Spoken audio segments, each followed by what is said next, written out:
Mga kasirin, nandito na naman tayo para mag-share ng isang kwento na tiyak magbibigay ng kilig at mga realizations. Kung may mga sikreto kang gustong i-share o may mga kwento kang nais ikwento, makinig lang at samahan kami. Tara, simulan na natin.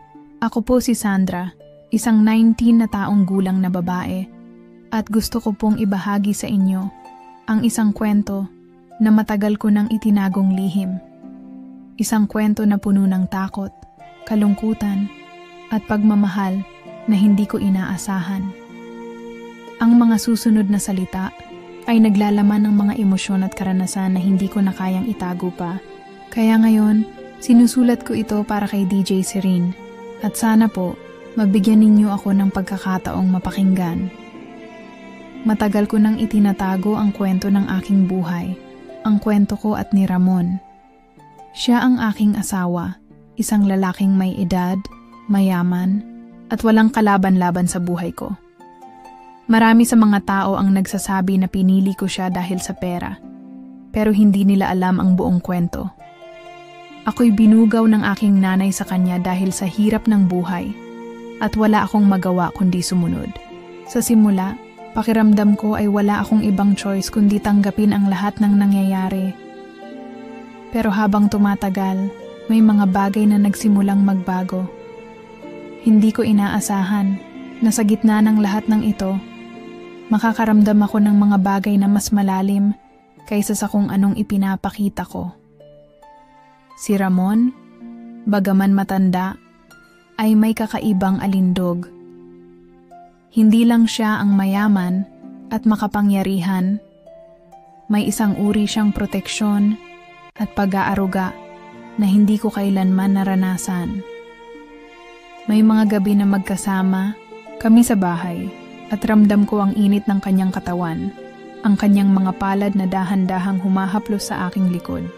Isang uri ng init na hindi ko kayang ipaliwanag. Ngunit alam ko na may kakaibang kuryente sa bawat galaw niya. Naisip ko, hindi ko na kailangan pang magpanggap. Hindi ko kailangang magtago pa sa mga damdamin ko.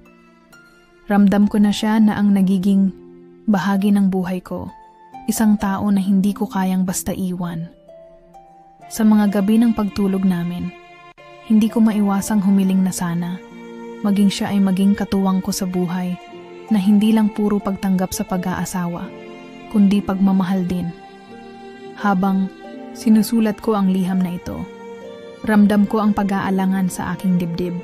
Gusto kong magsalita ng totoo, pero natatakot akong mawalan ng lahat. Maaaring ang mga tao ay hindi mauunawaan. Maaaring ituring nila akong makasarili o baka masaktan siya sa pag-amin ko. Pero kung hindi ko pa ito sasabihin, baka hindi ko na kayang mabuhay sa mga susunod pang taon. Si Ramon, sa bawat paghaplos at mga sulyap ng pagmamahal na ibinibigay niya, ay unti-unting naging bahagi ng puso ko. Hindi ko na kayang balewalain ang nararamdaman ko sa kanya. Ang mga palad niyang humahaplos sa aking katawan ay nagiging isang uri ng wika na hindi ko kayang pigilan. Tanging siya lang ang nakakaalam kung gaano ko siya kayang mahalin sa kabila ng lahat ng nangyari. Hindi ko siya sinisisi sa pagiging bahagi ng buhay kong ganito.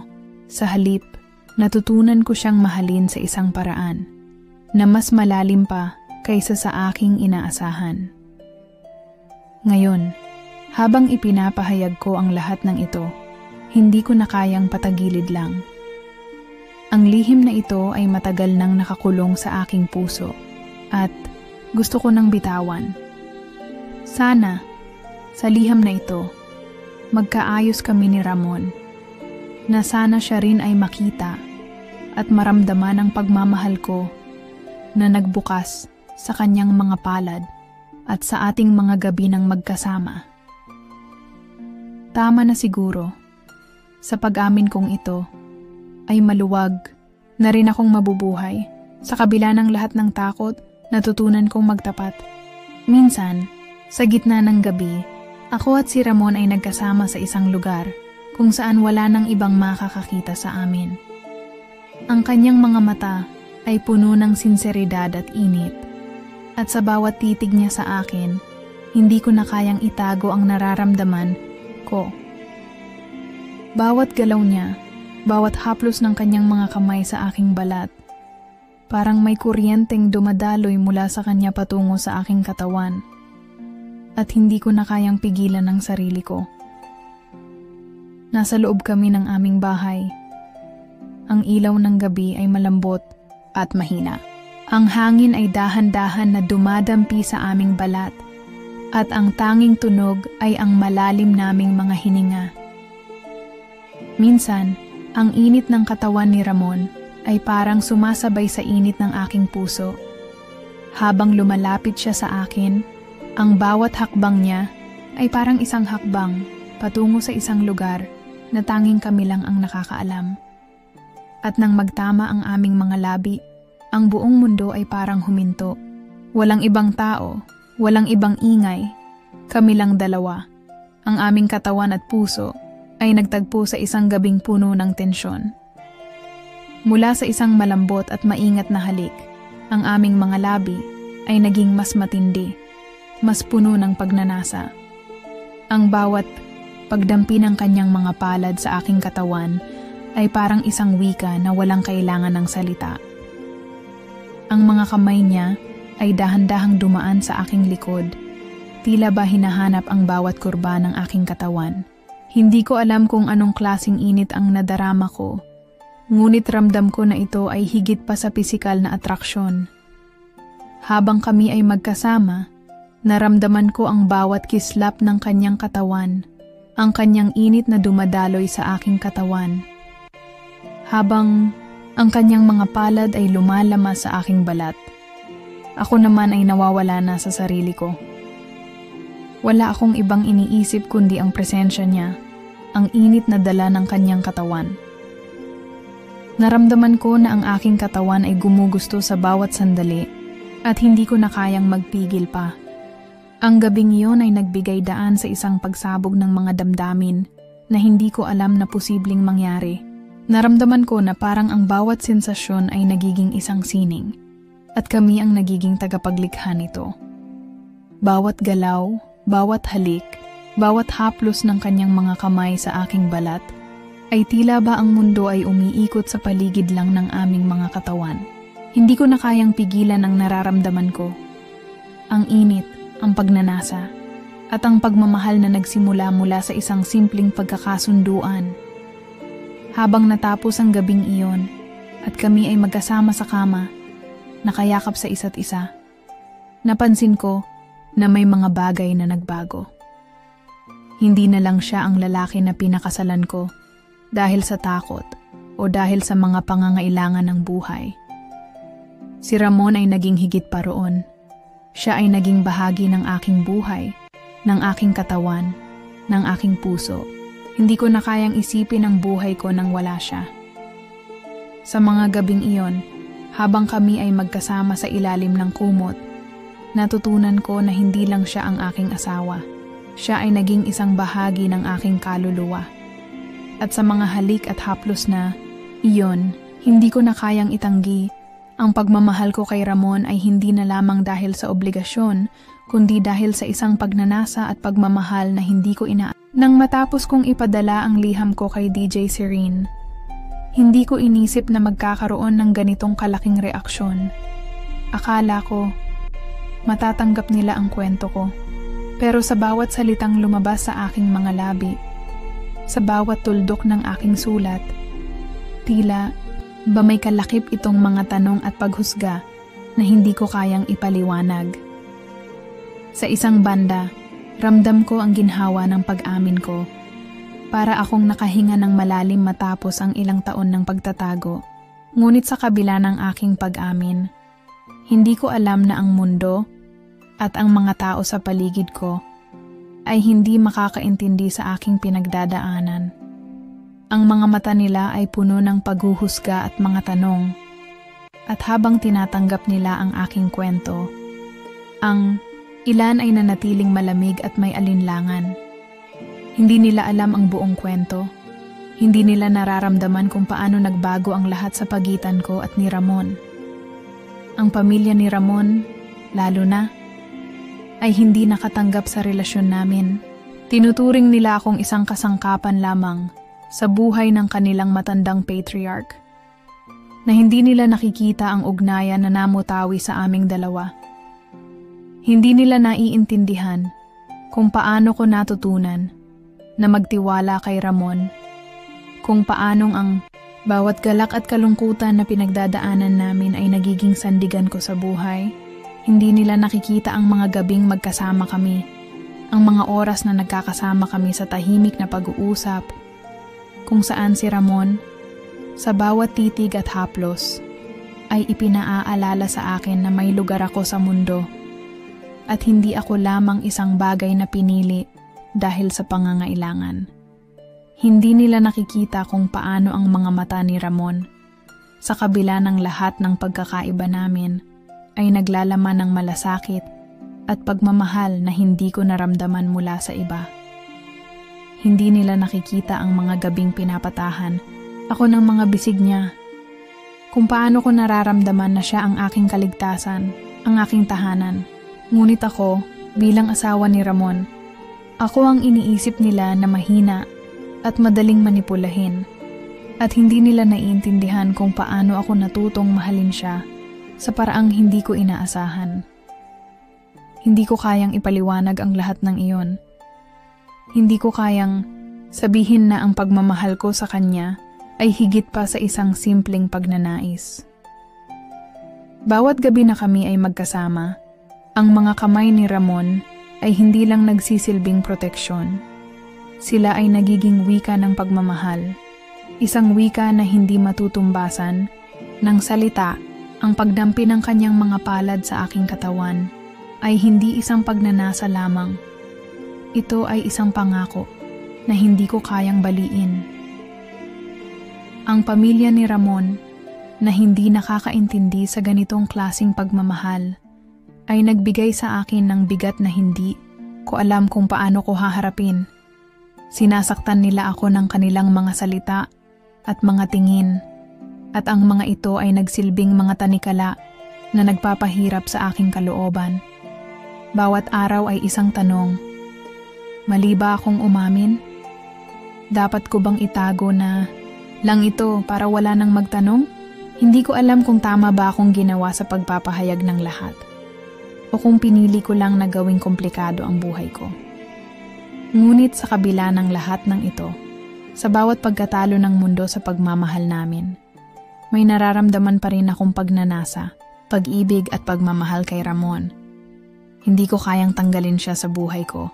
Ang kanyang presensya ay naging isang bahagi na ng aking kaluluwa, at ang bawat gabing magkasama kami ay nagiging isang alaalang hindi ko nais kalimutan. Kahit na ang mundo ay patuloy na humuhusga sa amin, ang relasyon namin ay patuloy na sumasabog sa init at pagmamahal na hindi ko kayang ilarawan. Sa lahat ng mga tanong, mga panghuhusga, at mga silip na ibinabato sa amin ng mga tao, nananatili akong nakatayo, hindi para ipagtanggol ang sarili ko, kundi para magsalita ng totoo. May pagmamahal akong hindi kayang pilitin o ipaliwanag sa iba. At habang ang mundo ay patuloy na minsan, parang ang bigat ng lahat. Pagkatapos ng confession ko kay DJ Serene, hindi ko akalain na ganun kadali akong husgahan ng mga tao. Hindi ko alam kung paano sila magsisimula mag-isip tungkol sa akin, ang pamilya ko, mga kaibigan ko, at pati na rin ang mga taong may alam sa kwento namin ni Ramon. Dati, ako ang batang tinuturing na masaya at kontento sa buhay. Pero ngayon, ang mga tingin nila sa akin ay puno ng pagdududa, mga tanong, at mga sisisihin na hindi ko kayang sagutin. Sa bahay, hindi ko alam kung anong mararamdaman ko. Hindi nila maintindihan kung bakit ako pinili ni Ramon o kung paano kami naging ganito. Pati mga kaibigan ko na dati nag-iinggitan sa pamumuhay ko, ngayon ay parang may mga mata na nakatingin sa akin na puno ng hindi pagkakaintindihan. Ang mga kwento nila, ang mga usap-usapan, naririnig ko, at may mga pagkakataong nagdududa na ako sa desisyon kong umamin sa lahat. Pero kahit na anong sabihin ng mga tao, kahit na anong tingin nila sa akin, sa mga sandaling magkasama kami ni Ramon, pakiramdam ko'y tanging kami lang ang nagkakaintindihan. Ang mga gabing magkasama kami, tila ang mundo ay humihinto at nawawala. Nasa kanyang mga bisig, sa bawat halik at haplos, ang lahat ng galit at takot ng mundo ay nawawala. Walang alinlangan, walang mga tanong. Si Ramon lang at ako. Sa bawat pagdampi ng kanyang mga kamay sa aking balat, na para bang ipinapaalala, niyang hindi siya mawawala, hindi siya lilisan. Ako, siya, at ang pagmamahal na tila hindi kayang patumbahin ng kahit anong pagsubok. At sa mga gabing iyon, habang ang mundo sa labas ay patuloy na nag-uusap at nagtatanong, natutunan kong yakapin siya ng buo. Habang ang ibang tao ay patuloy na nagdududa, kami ni Ramon ay natututo ng buuin ang isang mundong walang ibang makakakita. May mga pagkakataong ang mga labi ko'y nahihirapan at naguguluhan, pero sa bawat palad niya na humaplos sa aking katawan, nawawala ang lahat ng alinlangan. Nasa mga sandaling iyon, ko naisip na kahit gaano pa kalakas ang agos ng mundo laban sa mayroon kaming pagnanasa at pagmamahal na para bang wala nang makakapagpatumba. May mga gabing magkasama kami na ang mga mata niya, puno ng malasakit at pangako, ay nagiging wika na mas malalim pa sa mga salitang hindi ko kayang ipaliwanag. Ang bawat galak at sakit na nararamdaman ko ay tila nawawala kapag kasama siya. Ngunit may presyo ang lahat ng ito. At doon ko naisip, bawat hakbang na ginawa ko ay may kalakip na malaking halaga. Hindi ko inaasahan na ang desisyon kong magsalita ay magdudulot ng ganitong klaseng gulo. Ang pagmamahal namin ay nagsimulang magka-costume ng mga kahulugan na hindi ko kayang kontrolin. Sa mga sandaling kami lang ni Ramon, ramdam ko ang init, ang apoy ng relasyon namin. Pero ang mga tanong na bumangon mula sa desisyon ko, mga tanong na tumatago sa aking kaluluwa, sila ang naging bagahe ko. Minsan, nagtataka ako kung ang lahat ba ng ito ay may halaga. Ang pagmamahal ba namin ni Ramon ay sapat na para makatawid sa lahat ng pagsubok na darating? O baka naman, ito na ang magiging dahilan ng aming pagkawasak. Hindi ko alam kung anong magiging epekto ng lahat ng ito. Pero sa bawat gabi na kami ay magkasama, natutunan kong yakapin ang pagmamahal na iyon.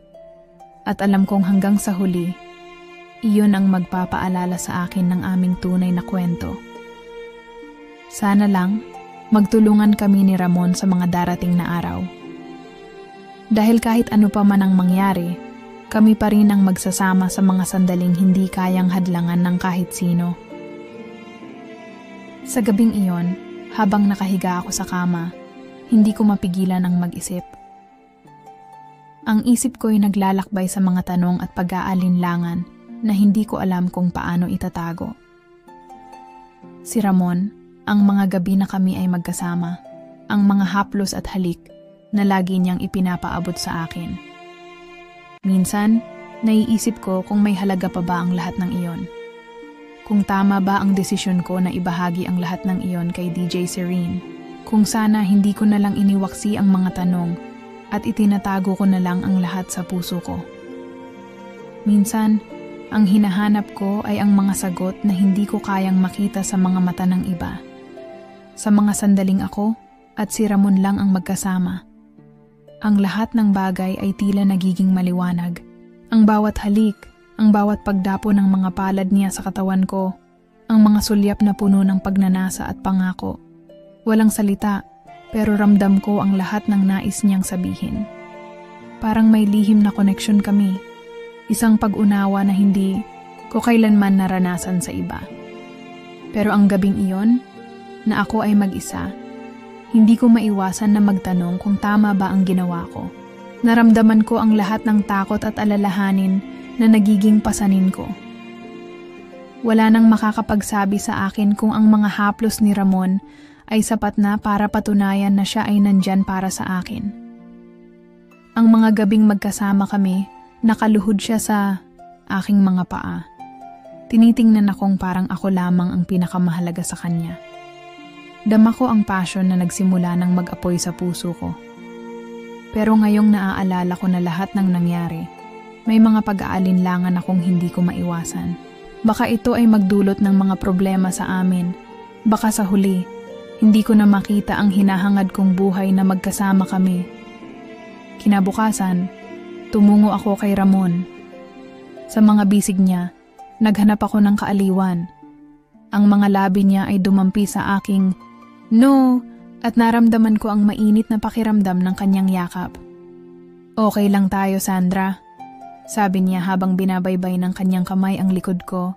Naramdaman ko na ang kanyang mga salita ay may kasamang pagnanasa, na siya ay nandyan para sa akin at walang magbabago. Pero kahit na sa mga sandaling iyon, ang mga tanong ay patuloy na bumangon. May ilan na tila hindi ko kayang sagutin. Ang alam ko lang, si Ramon ay nananatiling tapat sa akin. Pero ang mga alalahanin ko, kahit naramdam ko ang init ng kanyang katawan, ay hindi nawawala. Sa mga gabing iyon, ramdam ko na may mga bagay na hindi ko kayang iwasan. Kung iisipin ko, baka hindi ko na kayang baguhin ang mga nangyari. Pero sa kabila ng lahat ng ito, patuloy pa rin akong maghahanap ng sagot. Patuloy akong maghihintay kung ang pagmamahal ni Ramon ay buo pa. Kung ang mga halik niya ay hindi lang isang paalaala ng mga nakaraan, kundi isang pangako na magsasama kami ng buo. Nasa harap ko si Ramon, nakatayo. Ang mga mata niya ay puno ng pasensya at kalungkutan. Hindi ko alam kung saan sisimulan ang mga tanong na bumabagabag sa akin. Pero may isang bagay na hindi ko kayang itago. Ang takot. Hindi ko pa rin matanggap ang lahat ng nangyari. Ngunit ang mga salitang binigkas niya ay nagbigay ng takot at pangungulila na hindi ko inaasahan. "Alam ko, Sandra," ang sabi niya ng mahina. Ang boses niya ay parang may sakit. Hindi ko agad nakuha ang ibig niyang sabihin kaya't naghintay ako. "Alam ko na may alinlangan ka. Alam ko na may mga tanong ka sa atin, sa relasyon natin." Tahimik akong nakinig, at ang puso ko'y tila tumibok ng mas mabilis. "At hindi ko na kaya pang itago," dagdag niya. Ang totoo, matagal ko nang nararamdaman na nagbabago ang lahat. Ang katawan ko, Sandra, hindi ko na kayang itago pa ang nararamdaman ko. Masama na ang pakiramdam ko at matagal ko nang pinaplano na maghanda para sa kinabukasan na wala ka. Pumait ang dila ko at hindi ko alam kung paano ko tatanggapin ang mga salitang iyon. Naramdaman ko ang mga mata ko'y namumuo, ngunit hindi ko alam kung paano ko ipapakita sa kanya ang sakit na nararamdaman ko. Si Ramon, ang lalaking minsan ko nang iniisip na magiging aking kabiyak, ay may sarili palang tinatagong sakit. Ipinagkatiwala niya sa akin ang lihim na nagpatibok sa kanyang puso. Ngunit sa bawat salitang sinabi niya, naaalala ko ang mga gabi ng aming mga halik. Ang mga salitang binitiwan niya na nagsasabing, siya'y nandyan para sa akin. Hindi ko alam. Ang sagot ko na lang. Ang boses ko'y nanginginig. Hindi ko alam kung anong gagawin ko kung wala ka. Ngunit bago ko pa maipaliwanag ang lahat ng mga nararamdaman ko, iniabot niya ang mga kamay niya, hinaplos ang aking buhok, at itinagilid ang mukha ko upang mapansin ang mga mata ko. Sandra, Anya, huwag mong isipin na ang pag-ibig natin ay isang pagkatalo. Ang ating pagmamahal ay hindi nasusukat sa oras. Nasusukat ito sa kung paano natin nahanap ang bawat isa sa kabila ng lahat ng kalituhan. Huwag mong pagtakpan ang iyong puso dahil ito ang ating kaligtasan. Naramdaman ko ang mga palad niyang dahan-dahang dumampi sa katawan ko. At bagamat ang lahat ay puno ng sakit, nagkaroon ako ng pakiramdam na hindi pa huli. Ang mga halik na dulot ng sakit na nararamdaman niya, ang mga salitang naglalaman ng hirap sa kanyang katawan, ay naging simbolo ng isang pagmamahal na hindi ko kayang bitawan. Muling huminga siya ng malalim. Hindi ko nais na mawalan ka ng pag-asa, Sandra, sabi niya. Alam ko na hindi mo pa rin matanggap ang lahat ng ito.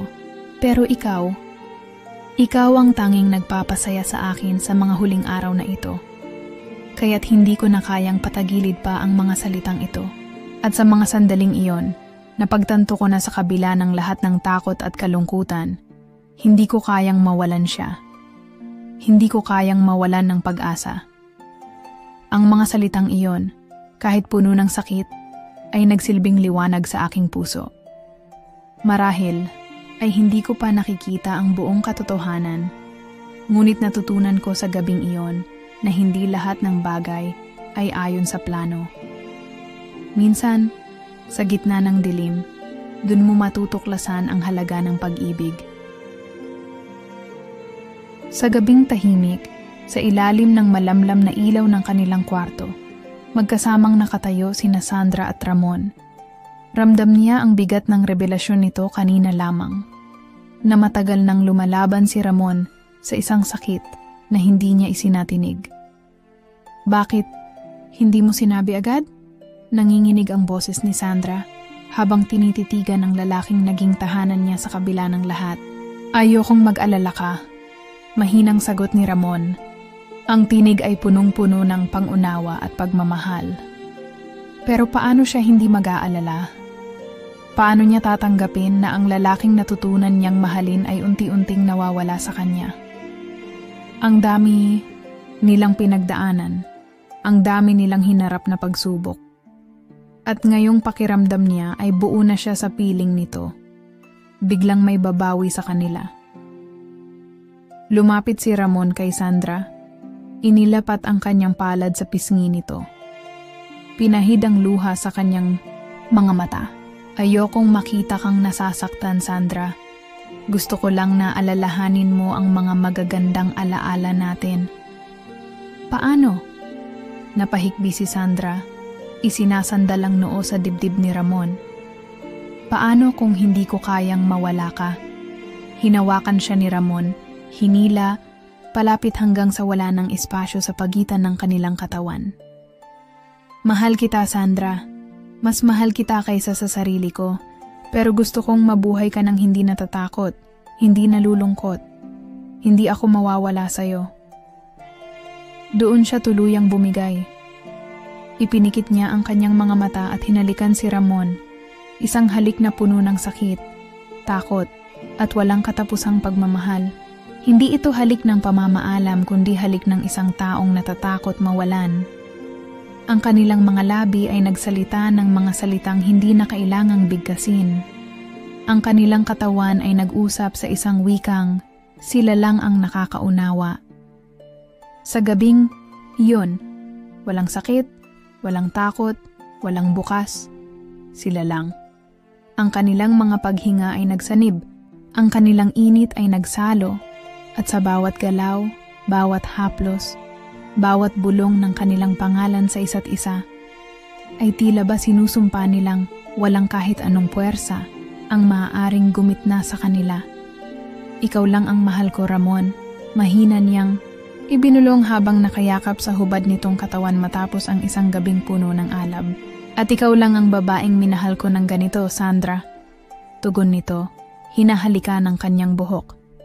Tahimik silang nakahiga, kapwa inuukit sa kanilang puso ang sandaling ito. Ang init ng katawan ni Ramon sa tabi niya ay ang tanging bagay na gusto niyang tandaan. Ngunit sa kabila ng init, may malamig na katotohanang hindi niya matatakasan. Malapit nang mawala si Ramon sa kanya, at wala siyang magawa kundi mahalin ito hanggat may oras pa siya. Nang dumating ang umagang iyon, alam ni Sandra na hindi na niya mababago ang kapalaran. Ang lalaking minahal niya ng buo, ang lalaking natutunan niyang yakapin sa kabila ng kanilang di pangkaraniwang simula, ay unti-unting nilalayo sa kanya ng panahon. Sa bawat araw na lumilipas, ramdam niya ang paghina ni Ramon, ngunit hindi siya bumitaw. Alam mo, Sandra, Mahina ngunit puno ng pagmamahal ang boses ni Ramon habang hinahaplos ang kanyang mukha. Hindi ako natatakot sa kung anong mangyayari sa akin. Ang iniisip ko lang ay kung paano ka mabubuhay kapag wala na ako. Napapikit si Sandra, pinipigilan ng luhang nagbabantang bumagsak. Paano kung hindi ko kaya? Paano kung hindi ko matanggap? Ngumiti si Ramon, hinawakan ang kamay niya, mahigpit ngunit banayad. Kaya mo. Alam kong kaya mo. At kapag dumating ang araw na kaya mo nang ngumiti, nang hindi ako kasama, alam kong nagtagumpay tayo. Naging tahimik ang mga sumunod na araw. Mas madalas nilang tinatamasa ang katahimikan, ang bawat segundo ay parang huling sandali. Sa tuwing magkakasalubong ang kanilang paningin, may mga salitang hindi na kailangang sabihin. Sa bawat yakap, sa bawat haplos, sa bawat huling halik, naroon ang pangakong hindi kailanman mapuputol ng oras o distansya. Hanggang dumating ang araw na kinatatakutan ni Sandra. Si Ramon, ang lalaking natutunan niyang mahalin sa paraang hindi niya inakala, ay pumikit sa kanyang bisig. Walang sakit, walang takot. Payapa. At sa sandaling iyon, sa pagitan ng kanyang pagluha at paghaplos sa malamig nitong kamay, alam niyang natupad ni Ramon ang pangako nito. Hindi siya iiwan. Dahil ang pagmamahal nito ay hindi kailanman mawawala. Ilang linggo ang lumipas at unti-unting natutong lumakad muli si Sandra sa mundo ng mag-isa. Masakit pa rin. Mahirap. Ngunit sa bawat hakbang, naaalala niya ang mga sinabi ni Ramon. Nakakayanin niya. Na may buhay pa rin sa kabila ng pagkawala. Nang minsang magpapatugtog siya ng radyo habang nagkakape, narinig niyang muli ang boses ni DJ Serene. May mga kwento tayong naririnig na hindi natin alam kung paano tatapusin. Pero minsan, hindi naman talaga ito natatapos. Ang tunay na pagmamahal ay hindi nawawala. Nagpapalit lang ng anyo. Ngumiti si Sandra, tumingin sa langit, at sa unang pagkakataon matapos ang matagal na panahon, naramdaman niya ang init ng araw sa kanyang balat. At alam niyang si Ramon, saan man ito naroon, ay nakangiti rin. Lumipas ang mga buwan at unti-unting bumalik si Sandra sa normal na buhay. Ngunit hindi na siya ang dating Sandra, ang babaeng puno ng takot at pag-aalinlangan. Ngayon, isa siyang babae na nagmahal, na nasaktan, ngunit hindi bumagsak. Isang araw, habang naglalakad siya sa paborito nilang parke ni Ramon, natagpuan niya ang sarili niyang nakangiti.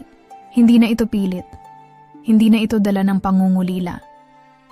Sa halip, ito'y isang pag-alala, isang pagpapahalaga sa mga sandaling pinagsaluhan nila. Natutunan niyang hindi kailangang kalimutan si Ramon para lang magpatuloy.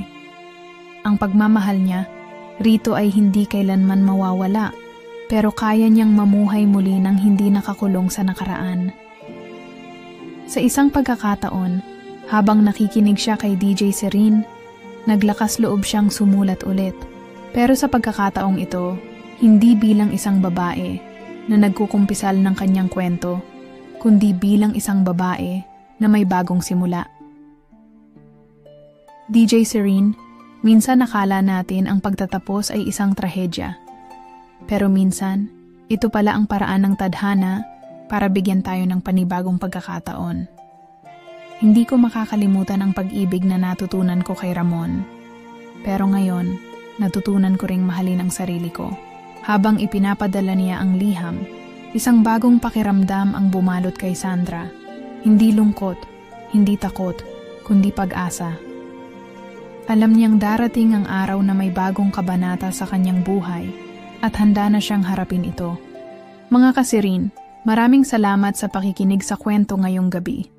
Sana ay nakapagbigay ito ng inspirasyon, pagninilay, at kahit konting kilig. Huwag kalimutang magpadala ng inyong mga kwento o mensahe. Hanggang sa muli, stay safe and take care.